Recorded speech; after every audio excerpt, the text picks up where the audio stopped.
This is the Arizona Podcast. Stories about the people, places, and events found along the highways and back roads of the Grand Canyon State. And welcome to the Arizona Podcast. In this edition, we talk with author and podcaster Jim Hinckley, a man that, if not already labeled, should be considered one of the ultimate authorities on the Mother Road, Old Route 66. We'll learn more about Jim Hinckley's America, his writings, audio, and video adventures, and we'll even take a peek at what's coming up in the future. This edition of the Arizona Podcast being brought to you in part by ESET, the best and award-winning comprehensive multi-platform security for all aspects of your digital life. Whatever you do online, stay protected with ESET Internet Security. The Marriott Bonvoy Card by Chase, where you earn points and elite night credits, plus a free night stay every anniversary with the Marriott Bonvoy Boundless Card. And by Passport America, the original and world's largest 50% discount camping club, where you can save at over 1,200 quality campgrounds across America, including near 100 locations right here in Arizona. To learn more and to receive specials, visit ArizonaPodcast.com and follow the links to start saving today. That's ArizonaPodcast.com. You know, we'd love to hear from you at Arizona Podcast. You can give us some show ideas and feedback, and you can always make contact on Instagram and Facebook at /Arizona Podcast. Oh, and don't forget to follow my personal social media. You'll find me on Twitter, Instagram, and Facebook at /CowboyLostInAZ. It's all about Jim Hinckley's America on this edition of the Arizona Podcast. Arizona drivers, there is a new app from the Arizona Department of Transportation. 8 Alerts is a must-have app that keeps drivers informed about major events that impact travel, like severe weather, crash-related closures, or heavy congestion on holiday weekends. Using geofencing technology, this app sends real-time alerts to mobile devices located in an impacted area, helping drivers change travel plans and avoid lengthy delays. Download 8 Alerts for free and know before you go on Arizona's highways.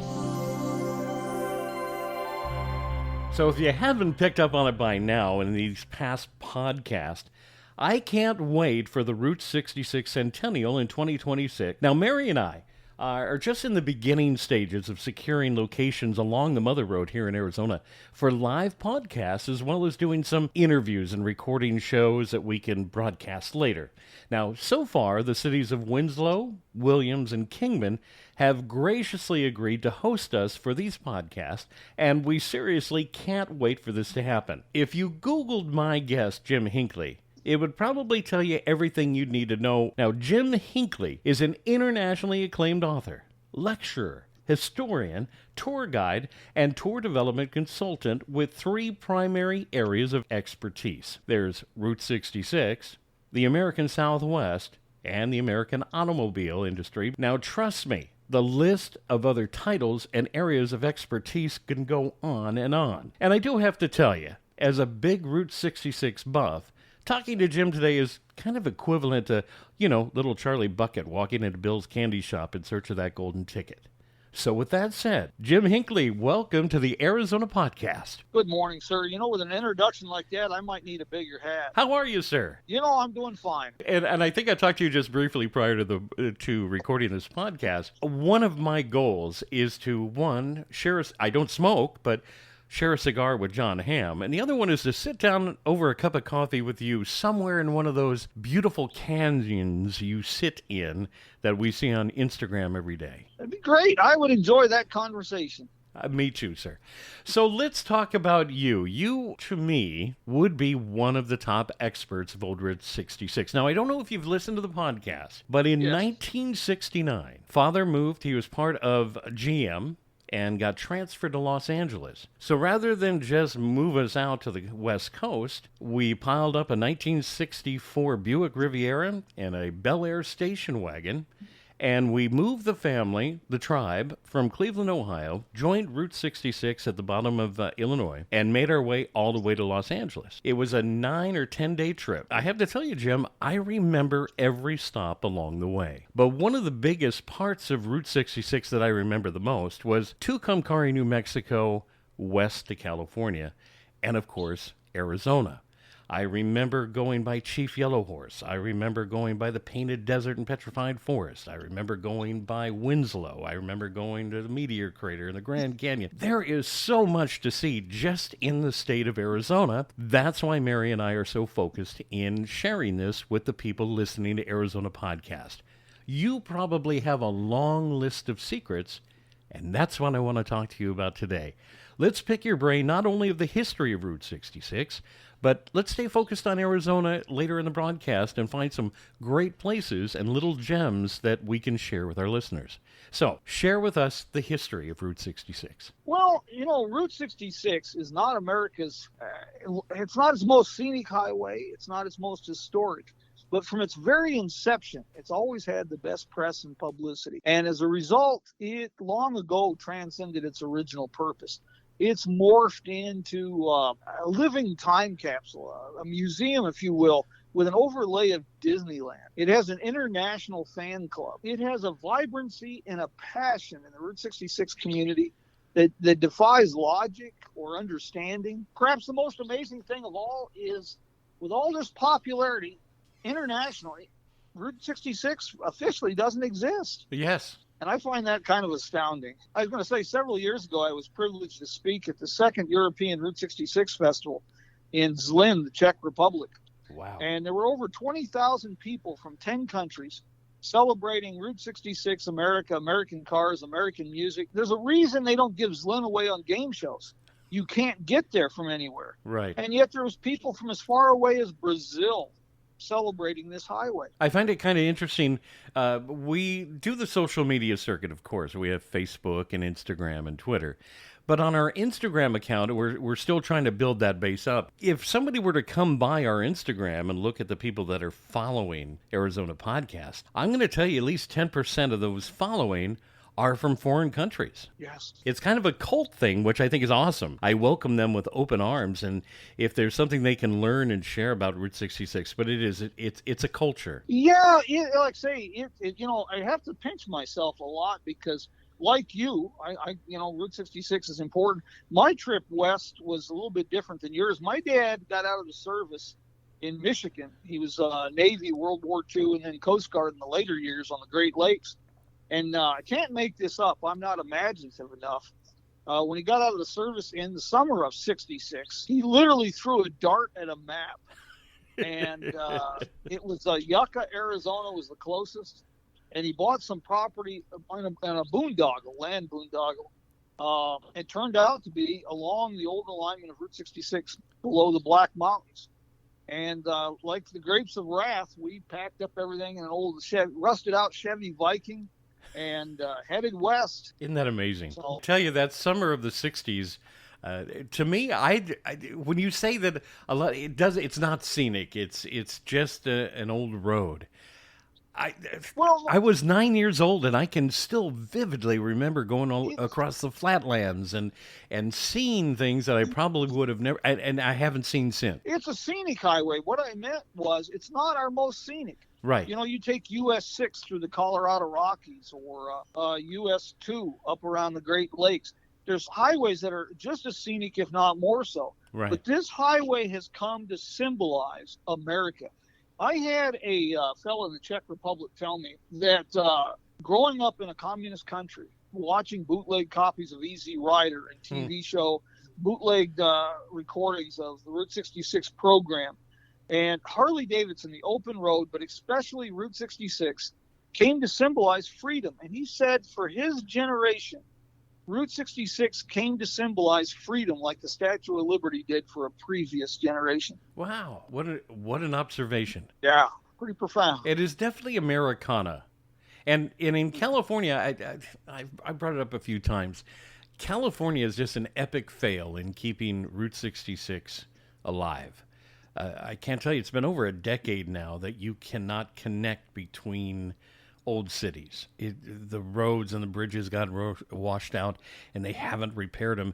And yet I noticed here in Arizona, I need to get back I don't know if I shared this with you or not. Mary and I have made it now on our trek east as far as Winslow. And then we'll pick up in Winslow and make it into New Mexico. But so far, Arizona keeping Route 66 alive and in good order seems to be up in the top 10 of things to do, especially with the Centennial coming up. And then we still hold the record of the longest availability of road to travel on Route 66. Your hometown, I had no idea you were right across the Black Mountain from me, that you reside in the city of Kingman. So it made perfect sense to find out what an icon you are there.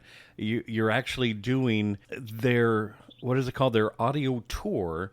Well, it's a little simpler. It's actually a QR code, and you can. It was designed so it can be a virtual tour. You can pull it up at Kingman.tours, and it's a virtual tour. So that way, if you're in jail in Joliet, you can still take a tour of Kingman, and if you're here in person, you can take a tour of Kingman. And it starts down at the railroad depot. We've got 38 points of interest as the first phase, and I'm hoping to see 100 plus by the time we get done with this. But they're using you as the narrator. You would be the yes, and I think that's just awesome. I can't wait to go. Mary and I have so many plans, and I just did an interview that the excitement building up in Kingman for the Centennial and what they plan on doing is amazing. So I imagine you've already filled your calendar for 2026, yes? No, I'll tell you. I used to make all these great plans, and then came along the apocalypse, aka COVID. COVID. When long-term planning became, what are we doing today for lunch? Everything changes so fast anymore. But no, I'm going to be on the road in October, my annual fall tour, first time since 2019. Right. But yeah, I work with a lot of groups and organizations. I beat my gums wherever they asked me to. I do have to say, I love your caption where you've been telling people where to go for 20 years. Well, officially, yeah. I started doing this professionally in 1990. Since we were used to eating on a regular basis, I had a job that supported my writing habit. I've been telling people where to go a lot longer than that, but it just dawned on me that people said I had a gift for doing that. And I can share these stories for hours, even if I'm the only one in the room, and still enjoy myself. So, it just seemed like a logical progression. I don't have the information in front of me, so I'll just ask, how many books have you written? I've written 22 books. I had 2 come out this year. I used the COVID lockdown and wrote 2 more books. One was published in January. Here we are on Route 66. And then one came out end of August, the back roads of Route 66, side trips and detours off Route 66 that will enhance your trip. That's what we do. We like the back roads. We've been coming to Arizona, just so you know, we've been coming to Arizona for decades. And for us to retire out here made perfect sense. And then what we try to do is just embrace not only the state, but the people of Arizona, but more importantly, the monuments and the landscapes and those back road little hidden gems that a lot of people don't know about. Somebody just shared with me, a good friend of mine, Chris in Florida, shared with me about an underground spring along Sidewinder Pass. Never even knew about it. You have to get to a mile marker. You got to find a staircase. Mary and I can't wait. Yeah. So Schaefer's Fishbowl Springs. There it is. About on the east side of Sitgreaves Pass. It's a small seep in the rock there that was dammed up sometime in the 30s for people with pulling that grade when their radiator was overheating. They'd have a source of water. Right. But it's amazing. I was not aware of it, and to have somebody contact me from Florida and say, have you stopped here? No, I wasn't aware of that. Those are those little gems that I hope that we can share with people so they understand there is more to see than just Route 66, the off-road things you need to see if you have the time. Well, that's why in this book, like I included Wallapai Mountain Park, little, side trips. That's 12 miles off Route 66 out of Kingman here. That gets you in the pine country, correct? Yeah, it's a pine-covered oasis, just 12 miles from Kingman. It's a beautiful park with a lodge and miles of hiking trails. People ask me, I got 2 things there. People ask me how long it takes to do Route 66 and see everything. My answer is I don't know. I've only been doing it since 1959. Still working on it. And as far as finding things, I'm amazed that people, the Johnson Canyon Railroad Tunnel over by Ash Fork, that was a fella from Australia that told me about that. Huh. It's an 1882 railroad tunnel. It's right. It's right off Route 66, the oldest alignment there. There's just things all the time that you discover and learn. My wife and I used to travel to Maui a lot, and you would talk to one of the locals. Instead of doing all the touristy things, we'd always say, hey, we're kind of interested in this. And what I found, somewhere along the Hana Highway, somebody came up and said, oh, stop at mile marker, halfway between mile marker 17 and 18. You want to pull over, there's enough room for one car. Walk off onto this trail, and you're going to find a giant waterfall that nobody ever sees, and two sets of little ponds and rivers that are fed by by the waterfall. And there's an old rope that you can swing across and jump into the water. And it was true. It was there. We stopped. We looked. We were the only person there. And it was a wonderful day to do that. That's what I love about Arizona. Those are those hidden gems. Here's one for you. Since you like a little bit of the off-road ventures, and this is a great part of history, I puzzle over the state of Arizona. I'm glad that they spent the money to restore this landmark. I'm surprised they restored it because they can't keep up on highways. If you've driven I-40, you see how bad that is. Right. But between Holbrook and Winslow, you can ask for directions there. There's McHood Park, McHood Lake. McHood Park, yes. And if you go down a little further, there's a Territorial Road, McLaws Road, Territorial Road. That was the National Old Trails Road, which was predecessor to Route 66, 1913 to 1926. This particular road was used through, I think, 24. But back in there's a place called Chevelon Canyon. It's an absolute stunning, beautiful canyon with water, stream. But the bridge, there's a steel truss bridge built over this canyon, and it was the first highway bridge authorized by the state of Arizona. They authorized it in October 1912, and they built it in 1913. And the state recently jacked the bridge up and totally rebuilt this structure, and it is an absolute beautiful. I don't think a one-eyed blind man can take a bad photograph out there. And it runs between Holbrook and Winslow. So my question would be, is that they authorized to rebuild the bridge. Why? What is it? Is it railway? Is it car foot traffic? What are they doing? It's a car bridge. It's a graded county road, but it is remote. And when you consider how bad like I-40 is, and the state can't seem to find the funds to fix the main roads, I don't know why they spent the money. I'm glad they did, but it's a real landmark, a real treasure. That would have been the road that, like Edsel Ford, when he came out west in 1915 with his college buddies, right? That would have been the bridge that he crossed. Oh, I can't wait to go see it. I'm going to pick your brain, and when we jump back on our journey, Mayor Cano of Winslow, I told her that what we'll do is we'll fly out the 40 and then get back on the old road. My plan is to attack every piece of road available between here and Chicago. I've already done the California from the pier here.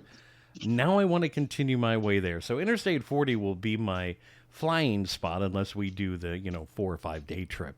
So yeah. I will definitely pick your brain on that one as well. Do you have that listed in one of your books as one of those side road stops? I do. Yeah, and in fact, the new book I've got out, and a couple others I've written about the building of the bridge. Are you familiar with the Route 66 navigation app? You know what? I just found that one and 2 others that are great resources for people. The Route 66 navigation app, to me, is the best, not just because they hired me to develop the point of interest file. There's another reason I highly recommend Route 66 navigation.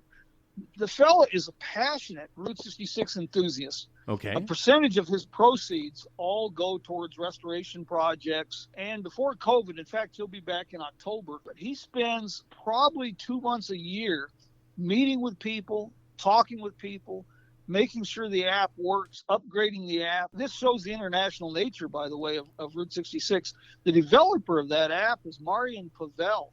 He has a company called Touch Media, and he lives and his company is out of Bratislava, Slovakia. Wow. International, talking about us local. Yes. I was very privileged to work with him on that project. I went down to Bratislava and met with him on that, and when he was starting that. I was very honored to be a part of that. How can people get the app?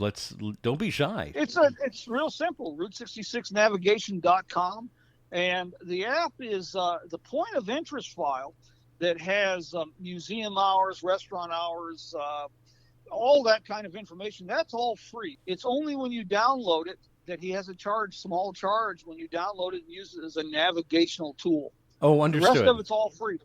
And if you're an event organizer, you contact him. He'll put the event right into your app. He's a very easy, approachable fella, and he's very passionate about helping the Route 66 community. So I take it this is also available for, Google and iOS and Apple, and yeah. So it's available for everybody. Yeah, and it's an offline situation. You can customize your own tour.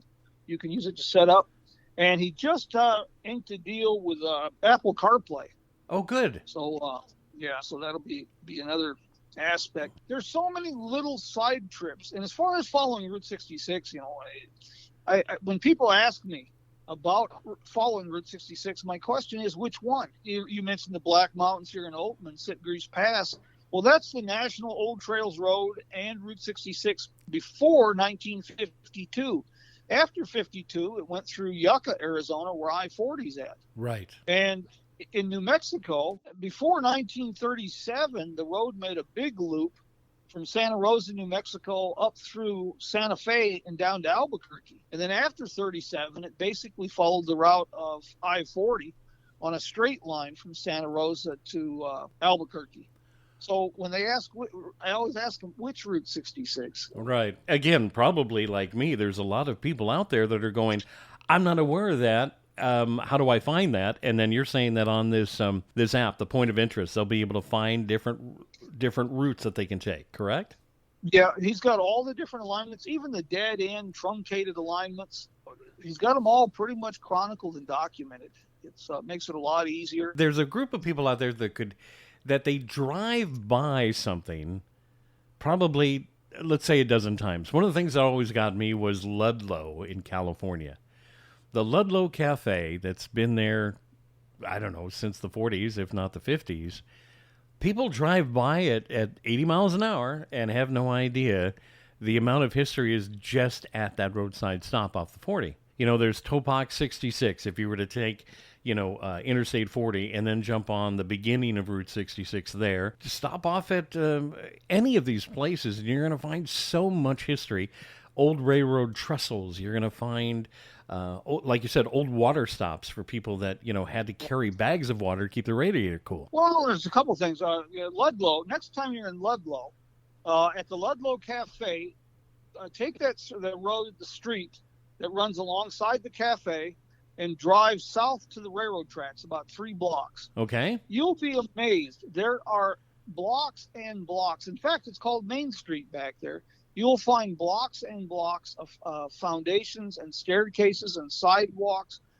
Ludlow, back at in the teens and earlier, was a major railroad junction. You had the Tonopah Tidewater Railroad. You had the Santa Fe Railroad. You had the Arrowhead Highway, the National Old Trails Road, plus Mining Supply Center. It was an absolute thriving boomtown.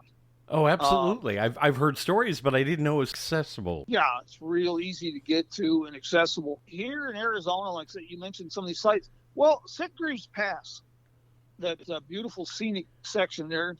And again, I tell people, don't worry, Stevie Wonder can't take a bad photo out there. Right. But that whole area, the history, for example, Ed's Camp, that abandoned roadside place there on the east slope, Ed's Camp.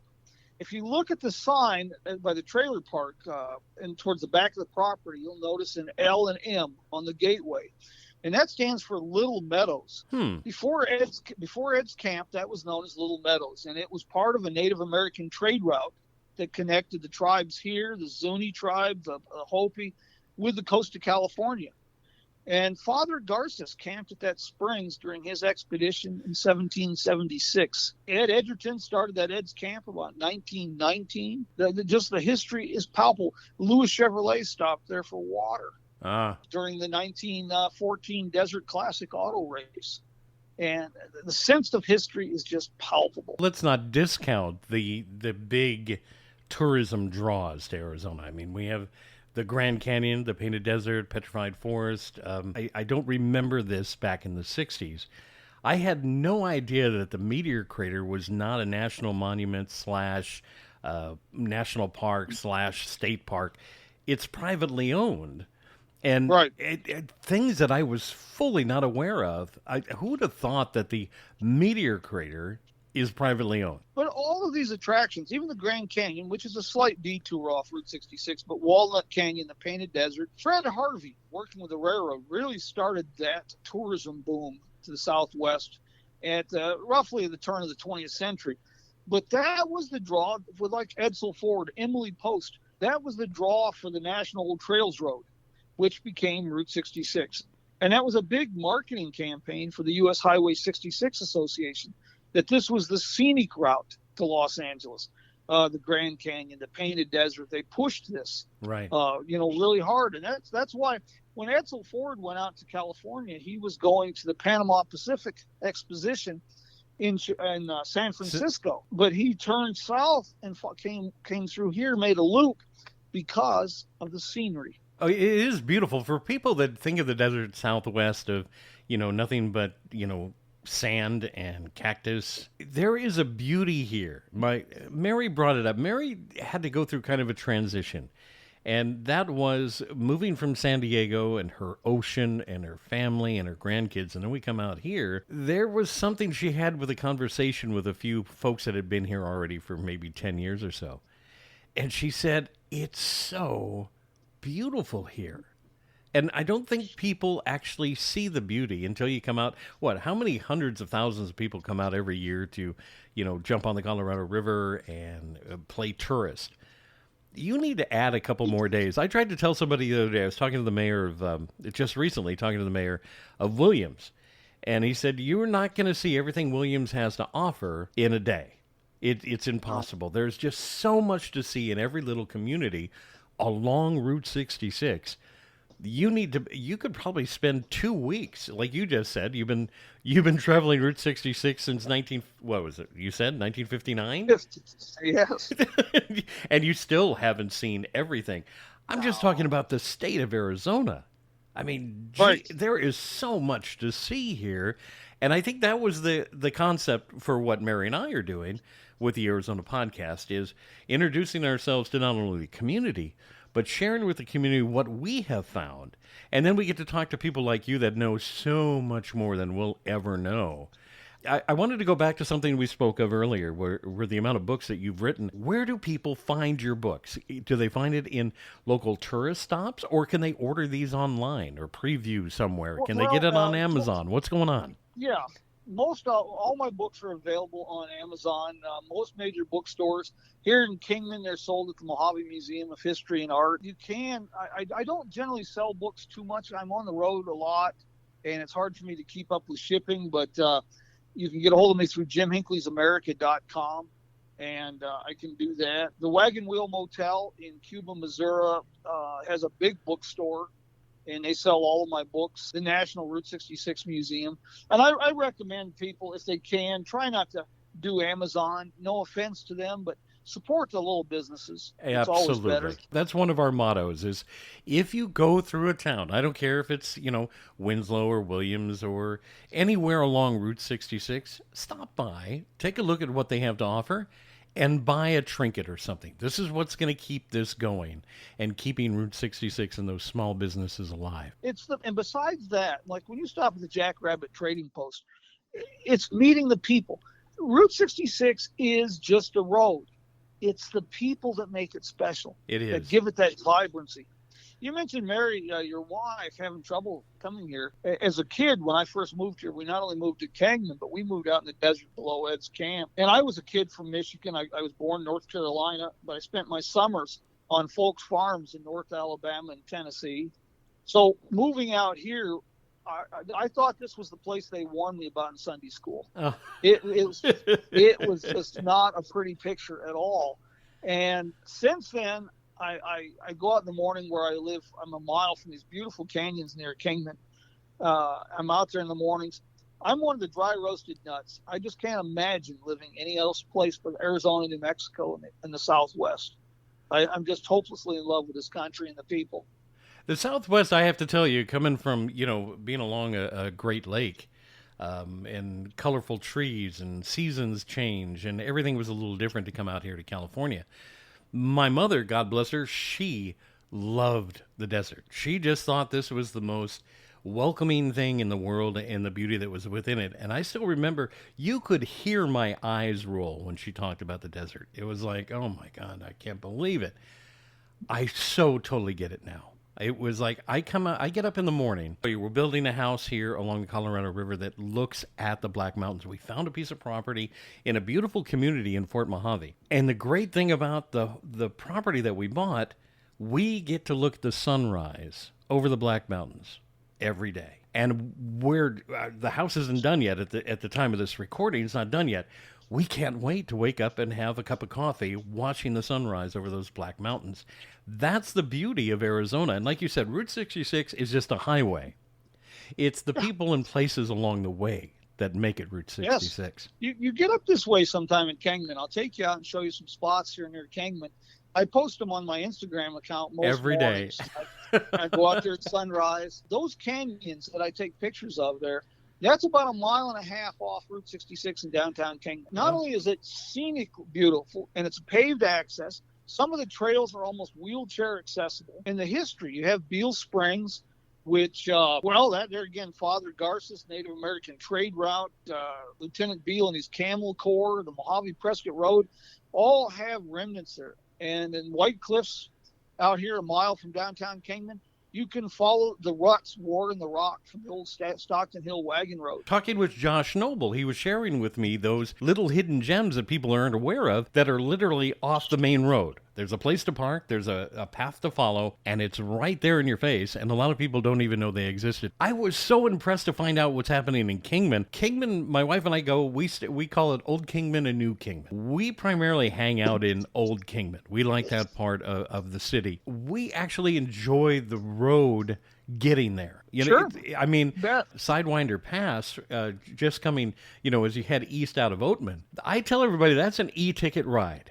I mean, you have to kind of understand this is a windy path road. It's a good road, but it's an e-ticket ride. It's a wonderful way to get to Kingman, but you got to invest the time. I mean, sure, you can go from the California border to Kingman, in 30 minutes on Interstate 40.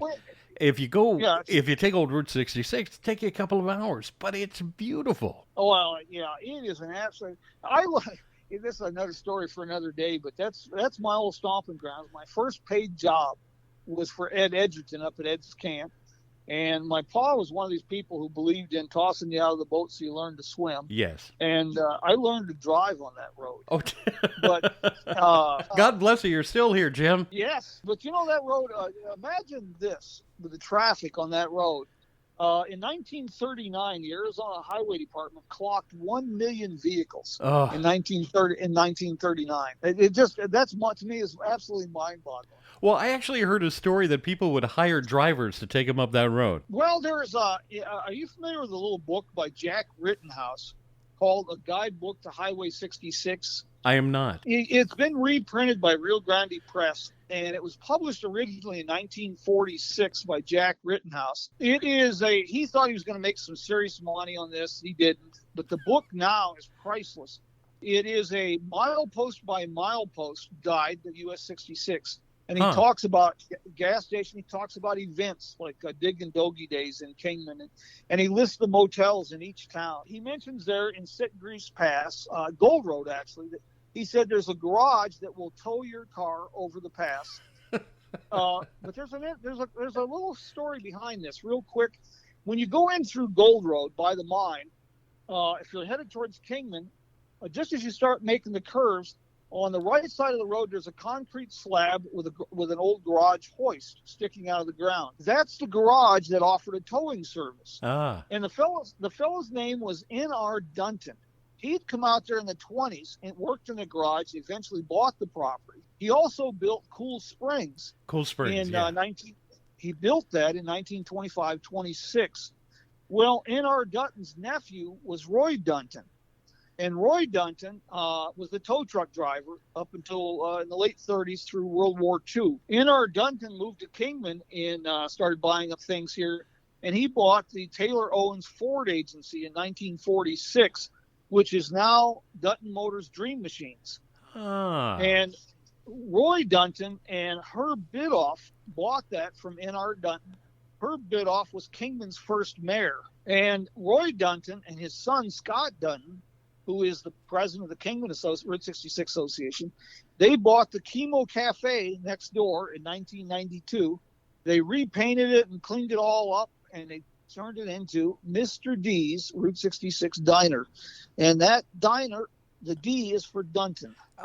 See, now there's history people are not aware of. My pa always said it's better to fill the head with useless knowledge than no knowledge at all. The first couple of podcasts that we've done on Arizona Podcasts have been along Route 66 for a reason. I have a passion. I'm one of those guys. You're talking about the photos that you post every day on Instagram. I love them. You're saying a decade with Jim, and the day you're doing it. I started out as a year with Jim. And it surprised the heck out of me. People found it so interesting that I started this decade with Jim. And I still have trouble with this, that people find my life to be interesting. Because in my mind's eye, I'm still just Jim Hinckley from some redneck from, backwaters of Arizona. But it intrigued the heck out of me. You can find me on Instagram, my personal site. I have of course, Arizona Podcast is available everywhere with that / Arizona Podcast. I have an Instagram as well, Twitter and Facebook with / Cowboy Lost in AZ. So with that said, I'd like to open the door here for you, please, because we follow each other. How can people find you on social media? Well, I had Jim Hinckley's America on Facebook. I've had problems with Facebook. Yeah. My account's been locked since February, and I have not been able to get resolution. So I started just a personal page under James Hinckley, Hinkley. My website's the best portal. It's jimhinckleysamerica.com. And from there, I have links to the podcast, my presentations, speaking engagements, all social media links are off the website. That's the best way to find me. And what is the handle at Instagram? You know what I'm finding out? Jim Hinckley. So it's the / Jim Hinckley on Instagram. And I highly encourage everybody that's listening, please go to Instagram and follow. Because you're going to find it kind of, there are these little self-portraits of Jim drinking a cup of coffee in the most spectacular little canyon shots you'll ever see. And then what I did was I go by, I click and I like, and I guess that's what the whole thing is all about. The one thing that I love about your stuff, that's what makes that connection with the people of Route 66 that you were talking about. Again, Route 66 is just a road, but it's the people along the road that make it interesting. So I look forward to seeing your photo. I like to see that you're out there, you're doing this little self-portrait, and you get to see some of the beautiful locations that you look at every day. You had mentioned the word Disneyland. That's what Arizona is when you live on tourism.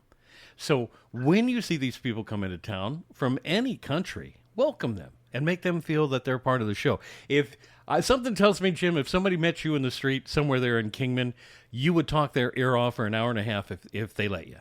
And I would do the same. It's like, welcome. What can I share with you? What do you want to know? Well, that's the idea. This thing is a gateway. It's a portal. Getting to know the people. And it's not just sharing what we have, but learning from them. I have met the most extraordinary and inspirational people. And I don't just do it here. It's when I'm traveling. I see somebody struggling with a map. I'll stop and talk to them, ask them if I can help. Or I'll hear an accent or something I'll hear and I'll talk to them.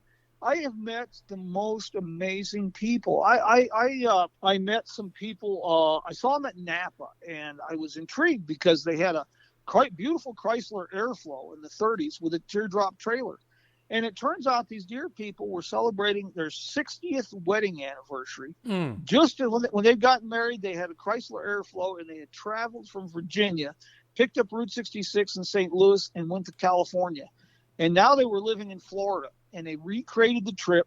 They drove to Oklahoma City, and they were headed for California with their Chrysler Airflow. and their teardrop trailer. Incredible story. I met a World War II veteran a few years ago, and you can fill in the blanks how old the man was. Right. And the short version is he and his wife had made a similar trip after they married at the end of World War II. And they had done it with a Harley Davidson and a sidecar. So they started building a Harley Davidson and a sidecar, planning to celebrate their 70th anniversary. Wow. She died in the process, and he developed lung cancer. And they took out his lung and part of the other lung. To honor his wife and to celebrate the anniversary, even though she wasn't with him, he took his Harley in a sidecar, outfitted with his oxygen tanks and his oxygen equipment, and he rode Route 66. God bless him. And I thought, what a great story. Yeah, Route 66 can be a bucket list for people. I wish that more people would engage in understanding at least what the road is all about, and that there are people with passion about it. I'm going to put you on the spot here, and I apologize in advance. I know you're going to say it's impossible. What are, let's say, the top 5 must-sees on Route 66 in the state of Arizona? First, I'd like to clarify. Route 66 is the crossroads of the past and the future. And with the Centennial approaching, we have to understand Route 66 was different in 1930 to 1950, and it's different today. Attractions to see here in Arizona. Well, the world's only electric vehicle museum. Right. It's embryonic. It's going to grow. That's here in Kingman, Arizona at the Powerhouse Visitor Center. I would recommend just 1 mile off Route 66, Beale Springs, or the White Cliffs Wagon Road Recreation Area. It's 1 mile off Route 66. Stunning. Absolutely beautiful. Black Mountains. Driving that Set Grease Pass through Oatman and the other side, my gosh, that's got to be one of the most beautiful drives in the state. And then I would add that Chevelon Canyon is the Painted Desert, of course, is nice, but Chevelon Canyon is beautiful. It's unknown. It's empty. That's one that should not be missed. Walnut Canyon, my Flagstaff. I would throw that one in too. Well, I can't wait. Let me tell you, you have already, I've already written notes here of things that it's just going to add another day to our trip, I think. The canyon that you spoke of, the bridge that's been rebuilt. Again, Mayor Cano from Winslow, she's a wonderful woman, has shared with us some of those beautiful little iconic areas that are north and south of the city of Winslow. So we can't wait to see that. And you had mentioned other things. Everything about Arizona is so Route 66 motivated on the northern side, of course. To the south, there's so much to see as well. But again, yes. I have to say that I will probably be you before too long, where I'm going to say that there's so much to see in Arizona, I probably won't live long enough to see all of it. But but the things that I have seen, I just want to share with everybody. It's one of those things where you sit back, and some people are going, yeah, whatever. My passion goes through the roof. Mary is an awesome support system. I tell everybody she's the best co-pilot I can have. She is so motivated when I'm in that environment. Especially, you get me near Route 66, and I'm a 9-year-old boy again. There are little things that I want to learn, and I can't. You had brought up the Centennial just a moment ago. They're expecting millions of people in that 1 year to travel Route 66, the old road, not 40, none of the craziness. I mean, actually traveling Route 66. I hope most of the roads are available. I know that we have the longest stretch out of the entire Route 66 system that you can take, and I hope more and more people join us on the road and support the local businesses that are there. The Centennial, I say Arizona and New Mexico both. The state, just the entire states, are just amazing. I get choked up and have trouble even finding words to describe the things that are here. Route 66, the Centennial, I am hoping that people use this as an opportunity to rediscover the love affair for the American road trip, and that they rediscover or discover what really makes this country special. And it's the people. It is. And take the time to visit with people. Just sit in a coffee shop and eavesdrop. Be a fly on the wall. just listen. Just take time to absorb things. Slow the pace down. I have an interesting thing on the website, which will become, I'm hoping, an episode that I can do. Now, I'm not an influencer by any means. I learned that word from my daughter when it deals with social media. But one of the things I'm trying to do is find the best chicken fried steak and eggs breakfast on Route 66. And people have been very kind to share with me some of the little cafes and diners and restaurants that I must go to and sample the food and see what I can do. And that's exactly what I have done, is to listen to the people in the cafe, talk to the waitress that serves me, the guy sitting at the counter by himself. It's listening to the people, telling you the stories of, and each one of those people are so proud of the town they live in.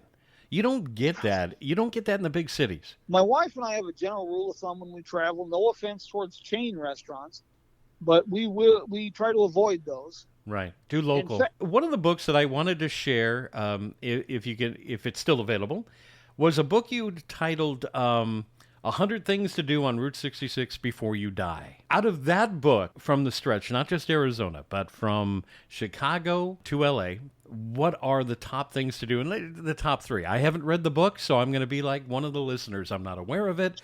What would you suggest? Cuba, Missouri. Let's just take that one for now. The Wagon Wheel Motel, Connie, is a real delight. That's the oldest continuously operated motel on Route 66. And Connie, as a retirement project, took on this motel that was a literal crack house and falling down. She transformed it into an absolute time capsule with a thin veneer of the modern amenities the traveler expects. And it encapsulates the Route 66 experience. And Cuba's a delight in itself, but I would highly recommend the Wagon Wheel Motel. Tucumcari, I don't even know where to go with that one. There's so much in Tucumcari that is Route 66, the Roadrunner Lodge, the Blue Swallow. Stuckey's. Stuckey's is coming back. Yes. The granddaughter of Stuckey's is making a return. But here's one for you on top attractions, and I know I kind of went sideways on you, but Mesa Lands Community College Dinosaur Museum in Tucumcari. I would put that in my 3 list. It is a Smithsonian quality paleontology museum. It's just astounding. And here it is in Tucumcari, New Mexico. As far as the top 3 restaurants, I would have to say the Elkhart in Elkhart, Illinois, the Wild Hare Cafe, and then the Litchfield, Illinois, the Ariston Cafe, and then Clanton's Cafe in Veneta, Oklahoma are 3 that I would, you just got to do it. You are like this walking dictionary and how-to and where-to-go guide. Well, this may surprise you, but, when I say that I've had people tell me I'm a walking encyclopedia. Yeah, it's a delight to speak with you, and you've been listening to me ramble on about my experience of Route 66, and I've had the honor to listen to your stories. Do you currently have a bucket list of things to do that you really want to do on Route 66 that you haven't done yet? Oh, gosh, yes. My bucket list of top 10 things to do on Route 66 is now somewhere up around 1,200 items. I find things all the time. I recently spoke at the Missouri History Museum in Forest Park, St. Louis. And I discovered the Del Mar Loop District, which is 2 blocks off the original alignment of Route 66, which went through Forest Park. What an extraordinary area! And I knew of it, but I had never been there. I was unfamiliar. Part of my problem with St. Louis, Oklahoma City, Los Angeles, I have trouble with any town that has more than 3 stoplights. So the big cities bothered. If you even there, you take the time. Well, we mentioned L.A. If you go down to the original western terminus of Los Angeles, 7th and Broadway, in the old theater district, take a look at Grand Central Market. It is a massive food court that opened over 100 years ago. Any kind of food, drink, anything you can imagine, produce is in this place. And the bonus, 100 years of neon signage. This place is the original. It has been there literally for over 100 years. And it sounds like a definite must-see. So as far as my list of attraction things I got to do yet, boy, it is lengthy because new things open. Uranus Fudge Company and General Store. It's a new attraction on Route 66. Bazaar, I went there a couple of years ago, but there's new things opening. places being restored, new motels. So the list constantly grows of things to see and do. I lived in a small town called Rialto, California, which is just kind of a suburb of, it can be one or the other of San Bernardino or Ontario. Sure. Lived right Sure. off Foothill Boulevard. I drove by the Wigwam Motel every day on my way to work. And a lot of people don't realize, you had just mentioned, don't buy my book on Amazon. It's available. Please buy it from a local retailer and keep them going. That's what I also say. If you're going to do a road trip on Route 66, you can do, I imagine, every big city that you're going to pull through. I mean, right there, the Wigwam Motel on Foothill Boulevard. Going to give them as many plugs as I can. I haven't seen that place in over 20 years. I know it's still there, but take the time to stop at the local motels along Route 66 rather than, the Marriotts or the Hiltons. Make that experience happen. People don't realize that's part of the magic of traveling Route 66. One of the problems that the owners of the Blue Swallow Motel had a few years ago, and the Blue Swallow is really an iconic gym from 1939, and it has been lovingly restored. It's beautiful. And with the modern amenities, air conditioning, things of that nature. But they've had a little bit of a problem with some of the reviews being negative because people hear all these wonderful things and they've got in their mind the Holiday Inn, the Hilton, Marriott, and they check in and it's a 1939 motel. Right. If you have to have the Hilton, all these amenities, you're not going to enjoy these little mom and pops. But if you take the time and you really immerse yourself in the Route 66 experience, right, it doesn't end when the sun goes down. Right. If you stop at the Blue Swallow and you sit out in the courtyard at night, or the wagon wheel, you'll be out there making s'mores with a gentleman from Scotland. Right. You'll be talking to somebody celebrating their 40th wedding anniversary. You'll meet all of these fascinating people. And it becomes a family. You have the essence of Route 66, and it doesn't end when the sun goes down if you stay at these places. Whether you use the term roughing it, so be it. I mean, you'll be lucky to find Wi-Fi in some of these places. And again, you had mentioned some of them have the amenities of air conditioning, but it's not going to be the one where you go up and push a little digital button. It's going to be the one in the window. These are the things that you really need to experience of old Route 66. Is that you need to embrace all of it. Go see it. I mean, I share this with people all the time, and they give me this look. They do that German Shepherd cockeyed head turn, like, what the hell are you talking about? How many times have people taken old Route 66 just outside of Victorville and then rejoin the freeway in Barstow? And you go by and you see Elmer. Yeah, Elmer with the trees, the glass bottle trees. The Route 66 embedded into the pavement. But just do it. Those little side roads will amaze you, and then just get off the freeway and experience a little bit of history. The beauty of the modern era is, to borrow something from Marie Antoinette there, you can have your cake and eat it too. Yeah. If you're in a hurry and you just want to go coast to coast and see absolutely nothing, jump on the interstate. You can get there faster. But if you want to rediscover, if you will, what makes life worth living, the essence of just life, enjoying it, take roads like Route 66, US 6, these old 2-lane highways. It's not as like it was when we were traveling. Right. There's now, the standards have changed. Things are different. I mentioned the Roadrunner Lodge and the Wagon Wheel Motel. These motels are surgically clean. They're spotless. And the owners have such pride in their property. But it's not going to be the Hilton or the Holiday Inn Express. You can't do that with a 1939 property. It's impossible. Well, I have to, again, I've been trying to segue a way to release you. I could probably talk to you for another 5 hours. It's just, you have so much knowledge and so much information. I am going to make it a point. I'm going to take old Sidewinder out of Oatman. I'm going to pull into Kingman, and I'm going to time it on a day that you and I can share a cup of coffee somewhere on the road. We'll bring Mary along as well, and just I'd love to be able to shake your hand and share a few more hours with you. Josh, Josh Noble out of Kingman has been very kind, and we can't wait now. I don't know how many times I've been to Kingman, He has shared with me so much.